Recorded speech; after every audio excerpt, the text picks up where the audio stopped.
Bună, sunt Denisa și am revenit cu un nou videoclip.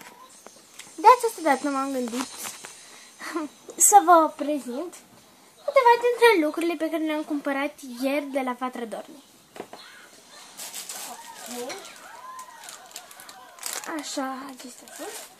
Am cumpărat, știți, citat cu bunicule drag, s-a desprins aici puțin, să-l pun eu. Te felicit astăzi, bunicule drag, să fii binecuvântat de bunul Dumnezeu, lumina Lui să fie binefăcătoare, să străgească pentru tine toată viața, să-ți dea pace și să te păstreze pentru mine. Și am cumpărat una și pentru bunică, dar i-am dat-o. Asta este pentru bunic. Bunicii mele i-am dat-o, pentru bunicuța mea cea dragă. Da? Așa, mi-am mai luat de la Vatra Dornei, a costat 3 lei. Acest set de elastice, la care am cumpărat și această furculiță. Am primit și o Andreea galbenă. E aici, se vede. Și cele care se încheie, cele cu care se încheie, cu care trebuie să închei, sunt colorate. Le arăt acum. Sunt colorate. Sunt foarte bine.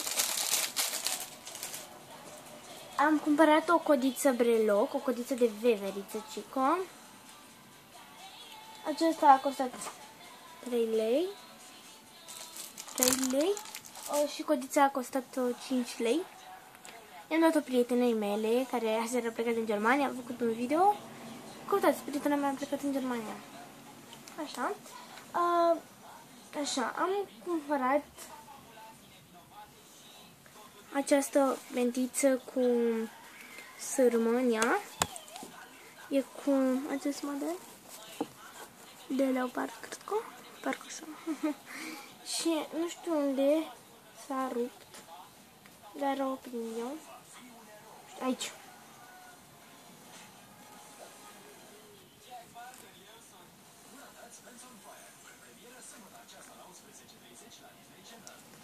Da.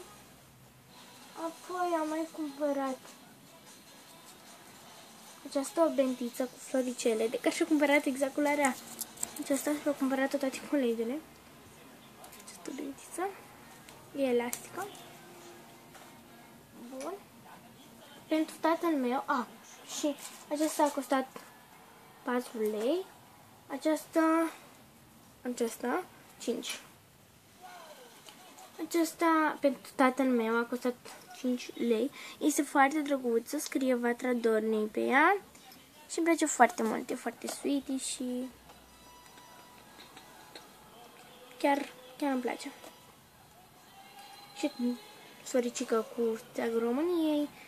E micuță, e mai mult de ornament. Mi-am cumpărat o pereche de ochelari de soare. Sunt foarte drăguți. Cel puțin mie îmi plac foarte mult. Lentila aceasta este mov, ceva. Aici sus e negru și jos este alb. Și sunt foarte drăguți și îmi plac foarte mult.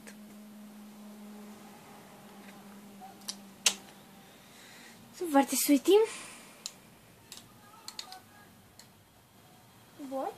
Iar apoi ultimele lucruri și cele care cred că îmi plac foarte mult, cred că îmi plac cel mai mult, sunt făinoșii mei. Sunt baloanele alea umflate cu făină, cu puful ăsta. Și pe lângă asta am făcut și eu. Ochelarii de soare au costat 10 lei, ca să știți. Iar unul de acesta 3 lei. Am făcut și eu 2 făinoși. Aceștia 2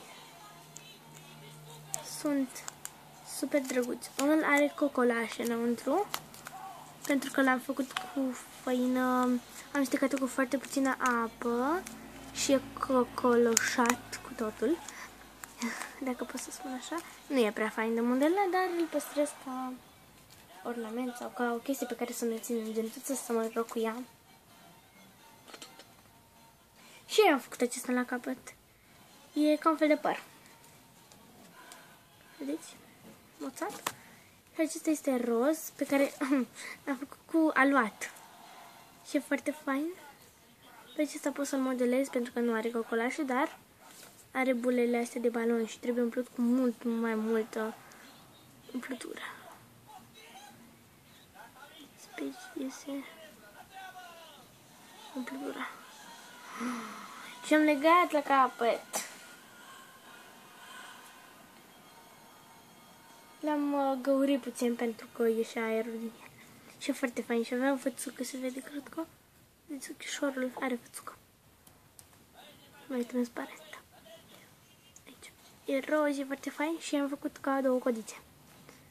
Și cum ar avea fungiți în păr. Ce face anul ăsta? Și ăștia doi pe nuanța roz aprins. Și bleu. Așa, și rămânem la cei 2 făinoși cumpărați, care sunt mult mai drăguți decât ai mei. Unul este albastru închis. Da, se vede ca un cer. Așa. Este zi, dar uitați cum se vede pe bec. Și este zi din seară. Cred că așa se vede mai bine. E un albastru, albastru închis. Se vede? Are părul roz din lână. Este lipit, se vede aici. Și are pățăcă zâmbăreață. Da, e așa și o guriță zâmbăreață. Și îmi place foarte mult. Am vrut să dau unul prietenei mele, numai că nu o lasă în avion cu unul de ăsta, el ar confisca și îl păstrez până vine ea sau mai cumpăr. Sigur o să mai cumpăr făinoși de aceștia pentru că e ador și sigur o să mi pun în gentuțe oriunde merg, pentru că, știi, stau în autobuz, de exemplu, și nu am ce să fac, și iau ăsta, joc cu el, îl modelez, sau, da, de ce nu? Și îmi place foarte mult. Și ultimul făinos a fost acesta și ultimul cadou.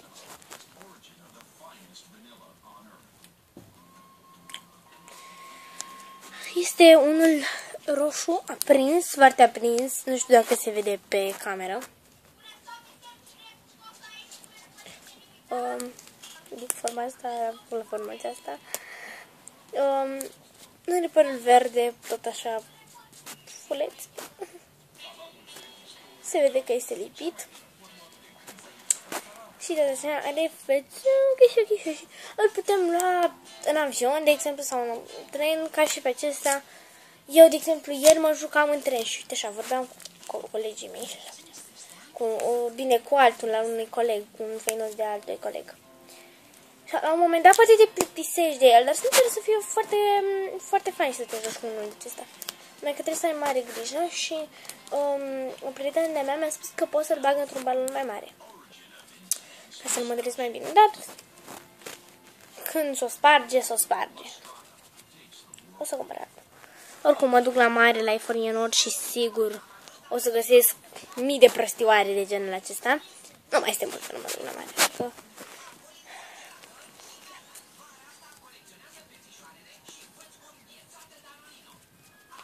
se modelează foarte ușor și o să fac un videoclip cu câteva forme pe care pot să le fac cu făinoșii.